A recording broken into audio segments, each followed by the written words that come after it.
غریبوں کے لیے کھانے پینے بورچے خانے کو چلانے کے سلسلے میں ہمارے وزیر اعظم 6-7 ملکوں کے سربراہوں کے سامنے ہاتھ پھیلا چکے ہیں۔ غریب کہتے ہیں ہمیں بدنام نہ کریں، اپنے لیے مانگیں۔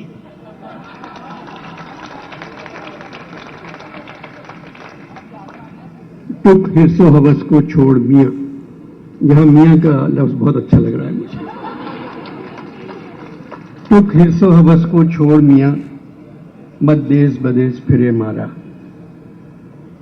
جب چلتے چلتے رستے میں یہ گوند تیری ڈھل جاوے گی، ایک بدھیا تیری مٹی پر بھی گھاس نہ چرنے پاوے گی۔ یہ کھیپ جو تو نے لادی ہے سب حصوں میں بٹ جاوے گی۔ دھیپوت جوائی بیٹا کیا بنجارن پاس نہ آئے گی، سب ٹھاٹ پڑا رہ جائے گا۔ بات یہ ہے یہ حالات مسلسل اس طرح کیوں رہتے ہیں؟ بھائی جب بندوق کی زبان قومی زبان بن جائے تو حالات ایسے ہی ہو جاتے ہیں۔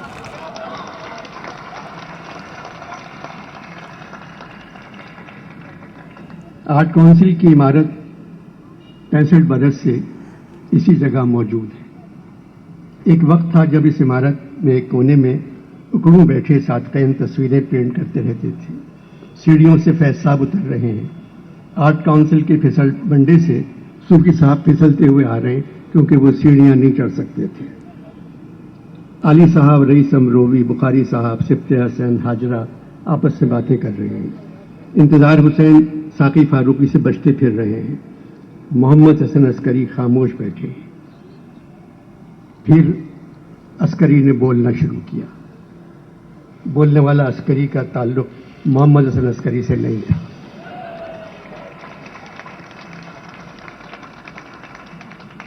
اچانک یہ عمارت سنسان ہونا شروع ہو گئی۔ علی جی جو قومی لقبے لکھ رہے تھے وہ اکثر یہاں نظر آ جاتے تھے اور جیوے جیوے پاکستان گنگناتے رہتے تھے۔ 20-22 برس پہلے احمد شاہ یہاں آ گئے اور یہاں سے جانے کا نام ہی نہیں لیتے۔ خود جانا چاہتے ہیں مگر عوام ان کو نہیں جانے دیتے۔ اس ویران کھنڈر کو شاہ صاحب نے پھر سے خوبصورت عمارت میں تبدیل کر دیا۔ پڑھے لکھے لوگ یہاں آنے لگے۔ 15 سال سے اردو کانفرنس شاہ صاحب کا پیچھا نہیں چھوڑتی۔ حالات جیسے بھی ہوں دسمبر کے مہینے میں آ جاتی ہے۔ دنیا بھر سے ادیب اس کانفرنس میں شریک ہوتے ہیں، کچھ اصلی کچھ ادیبوں کے بھیس میں۔ ہندوستان سے بھی شاعر اور ادیب آ جاتے تھے، وہ سب مر گئے، اب وہاں کوئی نہیں ہے۔ میں نے پوچھا شاہ صاحب اس دفعہ ہندوستان سے کون آ رہا ہے؟ تو کہنے لگے انور بھائی ہندوستان سے صرف دھمکیاں آ رہی ہیں۔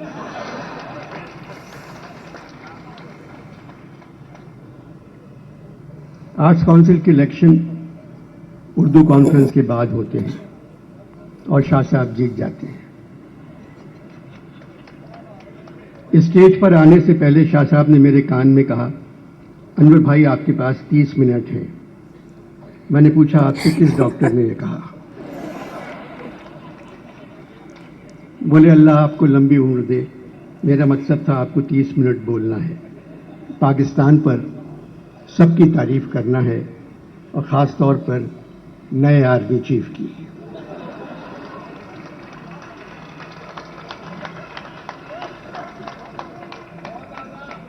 میں نے کہا شاہ صاحب عاصم منیر صاحب کی تعریف تو سب کر رہے ہیں، فوجی بھی، ان کے دوست بھی، ان کے محلے والے بھی، نیک، شریف، نمازی، ایماندار، بہادر، اپنے پیشے سے محبت، وطن کی عزت، پرچم کی قدر۔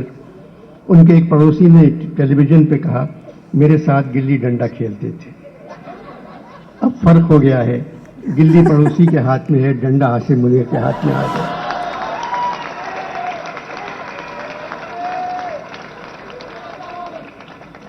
میری دعا ہے یہ ایسے فوج کے سربراہ ہوں جو صرف فوج کا خیال رکھیں اور عوام کا۔ باجوہ صاحب نے اپنی الوداعی تقریر میں کہا تھا فروری 2022 فوج نے فیصلہ کیا ہے کہ وہ سیاست سے پرہیز کرے گی۔ بہت اچھا فیصلہ ہے۔ اس کا مطلب ہے 74 برس فوج نے سیاست سے بدپرہیزی کی. بدپرہیزی کا مطلب ہے بے اعتدالی، بے احتیاطی، عیش، فضول خرچی. ایسا نہیں ہونا چاہیے تھا. فوج ہماری ضرورت ہے کیونکہ ہمارے پڑوسی بہت خراب ہیں. ہم بھی کچھ زیادہ اچھے نہیں ہیں. اسی لیے فوج کبھی سرحد کی طرف دیکھتی ہے، کبھی اپنے ملک کی طرف، پھر سوچتی ہے میں ادھر جاؤں یا ادھر جاؤں، بڑی مشکل میں ہوں، میں کدھر جاؤں، پھر ادھر آ جاتی ہے. پاکستان کی 60% آبادی غریب ہے اور 40% آبادی فوج ہے.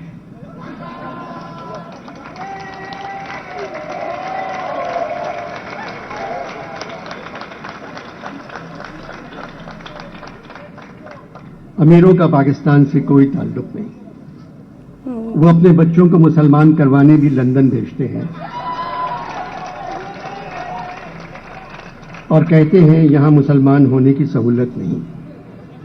بے روزگاری، بدحالی، مہنگائی، پریشانی، پشیمانی، اداسی ملکوں پر بادلوں کی طرح چھا گئی ہے.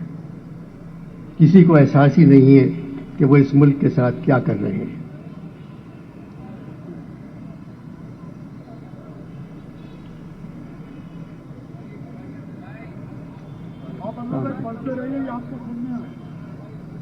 شاہ صاحب تعلق MQM سے ہے، میں کیسے پڑھتے رہوں؟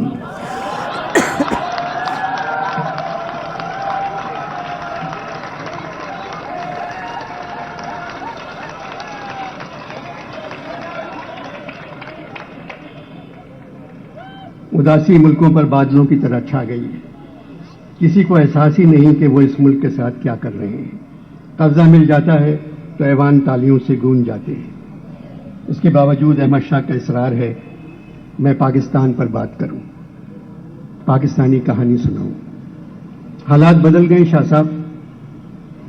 جو دل میں ہے، جو ہے زباں پہ، دل کو نہیں اس سے فائدہ. جو ہے زباں پہ، دل کو نہیں اس سے فائدہ.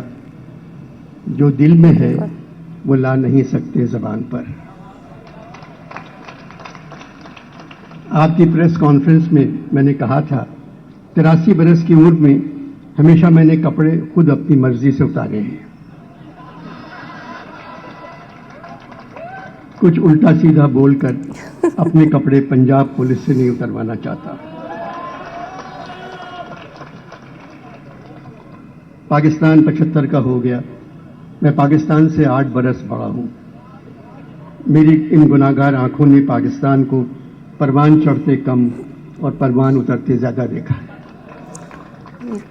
غریب غریب ترین ہو گئے، امیر امیر ترین. 14 اگست 1947، نیا ملک، نیا آسمان، خوبصورت سرزمین. 24 سال بعد آدھی زمین بنگالیوں نے واپس لے لی. آدھی زمین جو بچی تھی وہاں لوگوں نے خرید لی یا بیچ دی. اب سرزمین میں سے صرف زمین غائب ہو گئی ہے، انگریزی والے سر بچ گئے. جن کے پاس خریدی ہوئی زمین ہے بیچارے غریب مجبوراً ان سے کہتے ہیں سر زمین کہاں گئی. اس کے باوجود پاک سرزمین شاد بار سن کر خاموشی سے کھڑے ہو جاتے ہیں، پرچم ستاروں و ہلال سے آنسو پوچھتے ہیں اور اندھیروں میں گم ہو جاتے ہیں. کہانی پاکستان کی سنیں گے آپ؟ قصہ میرا سنو گے تو جاتی رہے گی نیند.